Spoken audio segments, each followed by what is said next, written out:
আজকের এই ভিডিওতে যে পদ্ধতিতে ধাপে ধাপে হনুমান জয়ন্তীর পুজো পাঠ পদ্ধতি আলোচনা করব, হনুমান জয়ন্তীর পুজোর পদ্ধতি আমি আলোচনা করব, সেই একই পদ্ধতিতে প্রতি শনি ও মঙ্গলবারে আপনারা হনুমানজির পুজো করতে পারবেন।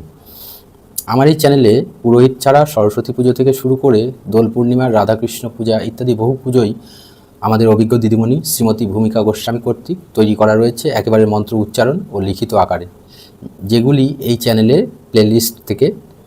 প্লেলিস্ট ফলো করলেই আপনারা পেয়ে যাবেন। এবং সেই সাথে হিন্দুদের নানান বিখ্যাত মন্দির ও তীর্থস্থান বিষয়ে অনেক গুরুত্বপূর্ণ ভিডিও আপনারা প্লেলিস্ট ফলো করলেই পেয়ে যাবেন। তাই চ্যানেলে নতুন হয়ে থাকলে অবশ্যই চ্যানেলটি সাবস্ক্রাইব করে পাশে থাকা বেল আইকনটি প্রেস করবেন এবং সেই সাথে ভিডিওটি লাইক, কমেন্ট ও শেয়ার করতেও ভুলবেন না। এবার হনুমানজির পুজো পদ্ধতি, মন্ত্র ইত্যাদি ধাপে ধাপে আলোচনা করছি, আপনারা মনোযোগ সহকারে শেষ পর্যন্ত দেখুন। 2রা এপ্রিল বৃহস্পতিবার 2026, বাংলায় 18ই চৈত্র বৃহস্পতিবার 1432 বঙ্গাব্দ, শ্রী শ্রী হনুমান জয়ন্তী। পূর্ণিমা তিথি শুরু হবে পূর্বদিন অর্থাৎ 1লা এপ্রিল বুধবার সকাল 6টা 35 মিনিটের পর থেকে এবং পূর্ণিমা তিথি সমাপ্ত হবে 2রা এপ্রিল বৃহস্পতিবার সকাল 6টা 48 মিনিটে। হনুমান জয়ন্তীর দিন হনুমানজিকে পুজো করার উপযুক্ত সময় হবে এদিন সূর্যাস্ত 5টা 49 মিনিটের পর থেকে। হনুমান জয়ন্তীর দিন এদিন পূর্ণিমা ছেড়ে যাচ্ছে সকাল 6টা 48 মিনিটে, তবুও পূর্বদিন যেহেতু চতুর্দশী সংলগ্ন, এই কারণে পূর্বদিনে পূর্ণিমার সন্ধ্যের পর থাকার সত্ত্বেও পুজো করা হবে না। তারপরের দিন অর্থাৎ 2রা এপ্রিল বৃহস্পতিবার দিন সূর্যাস্তের পর 5টা 49 মিনিটের পর থেকে হনুমানজির পুজো করা হবে। আর হনুমানজি যেহেতু দিনের বেলায় তিনি তার প্রভু শ্রীরামচন্দ্রের সেবায় নিজেকে নিয়োজিত রাখেন, সেই কারণে হনুমানজির পুজো সূর্যাস্তের পরেই, সন্ধ্যার পরেই করা উচিত। হনুমানজির আশীর্বাদ লাভ করতে মঙ্গলবার বাড়িতে কীভাবে হনুমানজির পূজা করবেন সেগুলো আমি পরপর বলছি। সারাদিন উপবাস থাকার পর সন্ধ্যাবেলায় স্নান করে বা ভালো করে হাত মুখ পা সমস্ত ধুয়ে শরীরকে শুদ্ধ করে নিতে হবে। এরপর পূর্ব দিকে কোনো পিপি জাতীয় বা জলচকিতে সামান্য উঁচু জায়গায় লাল রঙের আসন বিছিয়ে হনুমানজির ছবি বা মূর্তি স্থাপন করতে হবে। আর যদি আগের থেকেই হনুমানজির মূর্তি বা ছবি স্থাপন করা থাকে তাহলে পরিষ্কার কাপড় দিয়ে সেটা আবার পরিষ্কার করে নিতে হবে। আসনে একসঙ্গে শ্রী রামচন্দ্রের ছবিও রাখতে হবে। এবার গঙ্গা জল ছিটিয়ে আসনটি শুদ্ধ করে নিতে হবে। হনুমানজির সামনে খাঁটি ঘি, সরিষার তেলের প্রদীপ জ্বালাতে হবে। হনুমানজিকে বস্ত্র আকারে পবিত্র সুতো, যাকে জনেও বলা হয়, সেই সুতো, পবিত্র সুতো নিবেদন করতে হবে।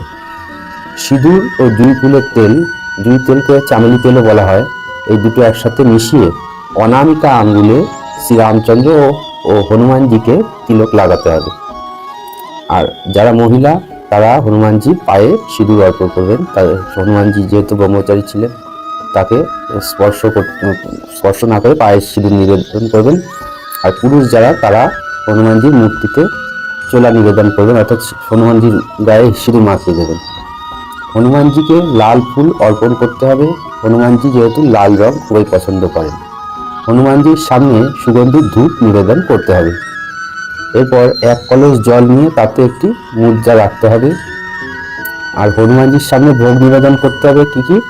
কলা, লাড্ডু, ভেজানো ছোলা, গুড় আর মিষ্টি পান পাতা, এগুলো হনুমানজির সামনে ভোগ হিসাবে নিবেদন করতে হবে।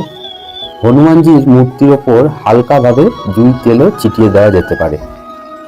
এবার হনুমানজির ধ্যান করতে হবে এবং ওম হাং হনুমতে নমঃ, ওং হাং হনুমতে নমঃ, ওং হাং হনুমতে নমঃ, এই মন্ত্রটি 21 বার জপ করতে হবে। এবার তারপরে হনুমান চালিসা অতি অবশ্যই পাঠ করতে হবে। হনুমান চালিসা পাঠ করলে হনুমানজি অতি দ্রুত প্রসন্ন হন। আর পুজো শেষ হয়ে যাওয়ার পর কর্পূর দিয়ে হনুমানজি আরতি করতে হবে ভালো করে। এখন পুজো শেষ হয়ে যাওয়ার পরে আপনারা আপনাদের মনোকামনা হনুমানজির কাছে বলবেন, প্রার্থনা করবেন এবং পুজোয় আপনি যে ভুল ত্রুটি যা কিছু হয়েছে, যা কিছু করেছেন, তার জন্য হনুমানজির কাছে ক্ষমা প্রার্থনা করতে হবে।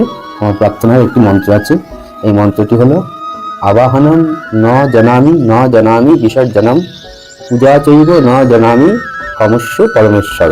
এই মন্ত্রটি বলে হনুমানজির কাছে ক্ষমা চাইতে হবে। সেই সাথে আরো বলতে হবে মন্ত্রহীনাং কর্মহীনাং ভক্তিহীনাং জনার্দন, যত পূজিতং ময়া দেব পরিপূর্ণ তদস্তমে, এই কথাটি বলতে হবে।